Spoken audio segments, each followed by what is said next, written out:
If you've been thinking about buying a home lately, you're probably overwhelmed. Rates are higher, prices are nuts, and everyone's got an opinion. So let's break it down. Should you rent or should you buy in 2025? I'm Nathan Knottingham. I'm a mortgage broker, a homeowner, a dad, and someone who's walked this road with hundreds of clients, including myself. So let's shoot you straight. Not just with data, but with some clarity. Let's break it down. Renting versus buying, and why. Despite the headlines, buying is still one of the smartest and most life-changing financial moves that you can make right now. Look, renting has its appeal. No big down payment, no property taxes. If something breaks, it's someone else's problem. And sure, on paper, it looks cheaper. Right now, in the 50 biggest cities across the US, average mortgage payments are roughly 38% higher than rent payments.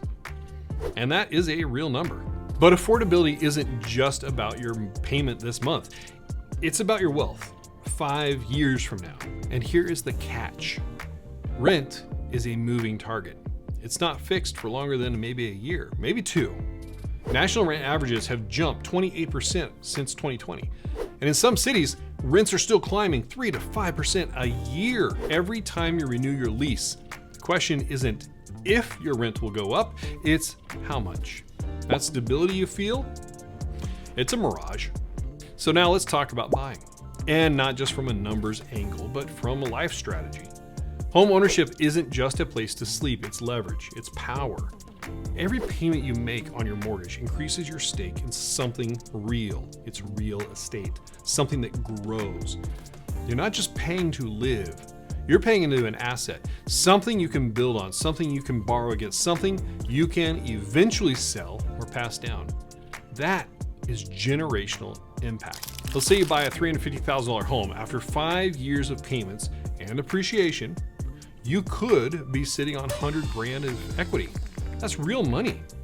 That's some college tuition. That's seed capital for a business you've always wanted to start. That's the cushion that helps you sleep better at night. So compare that to renting. 5 years later, you've got nothing. No equity, no return, just a stack of receipts to your landlord and history of helping someone else build their real estate wealth. Here's the part that I love though. The power of a fixed rate mortgage. It's one of the greatest tools in personal finance, and most people, they don't even realize it. Shame on you, school system. You lock in your payment. You don't have to worry about next year's hike. You don't have to renegotiate. In a world that can't decide if eggs cost $3 or $9, that kind of predictability is golden.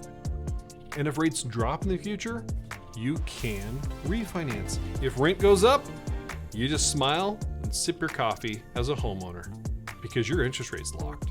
So personal story time. I bought my first house in 2007 because everybody was buying a house with 100% financing. It wasn't the smartest idea, but I got it done. Then the crash happens. And I thought, I'm gonna lose this thing. But I held on for dear life. We held on for dear life. And we kept that house. We sold it in 2015, 8 years later, for only $5,000 more than we bought it for. Was that a win or a loss? Well, it was a big win. Because as soon as we could, we bought our next house, but we learned a lot. Used an FHA loan, 3.5% down, and bought in a market that I thought was starting to emerge. 4 years after that, I sold that house, and I doubled the money. In 4 years, I gained $200,000 worth of equity, with which I then was able to use to buy the 10 acres that I currently live on. How you leverage your knowledge and wisdom and experience is what will change generational wealth for you and your family, well, for generations to come. So now let me continue to be honest with you. Yes, buying a home comes with responsibilities. When something breaks, it's your job to fix it. Thank goodness for YouTube. You've got property taxes, insurance, maintenance. That is all real, but you also get something else. Control and pride. You can customize, improve, renovate. Want a dog? Go for it. Want to knock down a wall? Well, be my guest, as long as it's not a load-bearing wall, really. You're not living in someone else's rules anymore. You're living in your investment. So who should buy in 2025? Well, it's not everyone. May not be you this year. If you're planning to move in a year, or you're still getting financially stable, or if your job is on shaky ground, it might not be the best time yet. And that's okay. Start planning, preparing. But if you've got stable income, a plan to stay put, and a desire to stop making other people rich, then guess what? Now might be the time. It's time to stop renting your future. Owning your home doesn't change your zip code. It changes your identity. It changes your net worth. It changes your options. And as a mortgage broker, I've seen that transformation in real people over and over again. So let's start your conversation.